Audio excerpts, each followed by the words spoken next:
And Allu Sirish గారు, firstly hearty congratulations to you. Already ప్రీమియర్స్కి ఎంత మంచి రెస్పాన్స్ వచ్చిందో మేము అందరం చూసాము, దానికి కంగ్రాట్స్.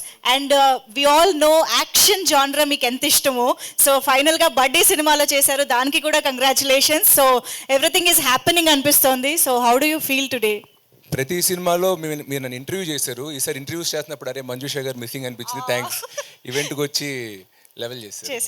ఫైనల్గా ఏదో నా సినిమా ఈవెంట్లో మీరు ఉన్నారు కదా, చాలు ఇదే లక్కీ అవ్వమని అనుకుంటా. థ్యాంక్స్. వచ్చిన అందరికీ నమస్కారం అండి. సో అందరు చెప్పినట్టు మేము ఆల్రెడీ ఈ సినిమాకి ఆడియన్స్ ప్రీమియర్స్ చేసాం. విజయవాడ, వైజాగ్, హైదరాబాద్ 3 నగరాల్లో చేసాం. 3 నగరాల్లోనూ నేను ఆడియన్స్తో పాటు కూర్చుని సినిమాని స్టార్ట్ టు ఎండ్ వరకు చూశాను. సో మేము ఏదైతే సినిమా తీస్తున్నప్పుడు ఇలాంటి ఎఫెక్ట్ ఉంటుంది, ఇక్కడ నవ్వుతారు, అక్కడ నవ్వుతారు, అక్కడ ఎంజాయ్ చేస్తారు అని ఆశించాము, సేమ్ అలాంటి రిజల్టే వచ్చింది. సో మేము చాలా కాన్ఫిడెంట్గా, చాలా హ్యాపీగా ఉన్నాము. అండ్ చాలాసార్లు ఈ మధ్యన నేను మా ఫ్రెండ్స్ వీళ్ళు కొన్నిసార్లు వేరే బాగా నచ్చిన సినిమాల గురించి ఇన్స్టాగ్రామ్లో, వాట్సాప్లో స్టోరీస్ పెడుతున్నారు. పెట్టి సినిమా రిలీజ్ అయిన రోజు లేదా తర్వాత రోజు ఫోన్ చేసి యారా బాగా ఎలా ఉంది సినిమా, ఏం చూసావు ఏంటంటే, లేదు భయ్యా చూడలేదు అన్నాడు. ఎందుకు అంటే, లేదు 2వ వారం చూద్దాం అనుకున్నాను. 2వ వారం ఎందుకని? మొదటి వారం టికెట్ ప్రైస్లు మరి కొంచెం ఎక్కువ ఉన్నాయి, అంటే 4-5 వెళ్ళాలి కదా, సో సెకండ్ వీక్ వెళ్తే వర్కౌట్ అవుద్ది అనుకున్నాను.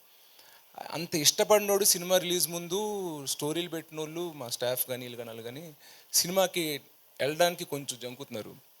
ఏంటి అని అడిగితే టికెట్ ప్రైస్ కొంచెం ఎక్కువ ఉంది కదా భయ, చూసుకుని సెకండ్ వీక్ వెళ్దాం, సెకండ్ వీక్ మళ్ళీ నార్మల్ టికెట్స్ చేస్తున్నారు. సో అలా ఉండొద్దు, ఫ్యామిలీస్ కిడ్స్ని తీసుకుని అందరూ ఈ సినిమాని థియేటర్లో చూడాలని మేము తీసాము.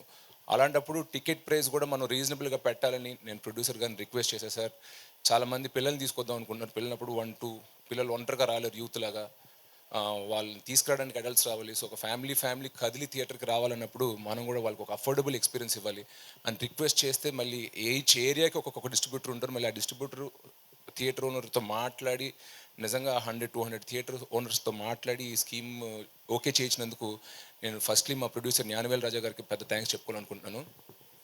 అండ్ అలాగే ఫ్యామిలీస్ కూడా ఈ సినిమాని థియేటర్కి వచ్చి చూసి ఎంజాయ్ చేస్తారని ఆశిస్తున్నాను. And it's like universal film. మేము అనుకున్నప్పుడు ఓన్లీ ఒక టైప్ ఆఫ్ ఆడియన్స్కి నచ్చుద్దు అనుకున్నాం, కానీ బట్ థియేటర్లో ప్రివ్యూ షోస్ వేసినప్పుడు all kind of audiences really enjoyed this film. So masses కూడా ఎంత ఎంజాయ్ చేస్తారు ఈ సినిమా అని నేను అనుకోలేదు. ఓన్లీ ఫ్యామిలీ సెంటర్ ఫిలిం అనుకున్నాం, బట్ ఇట్స్ మోర్ యూనివర్సల్. అది ప్రివ్యూ షోస్ అయ్యాక నాకు అర్థమైంది. So I'm sure everybody will enjoy this film in the theatres అండి. Thank you very much.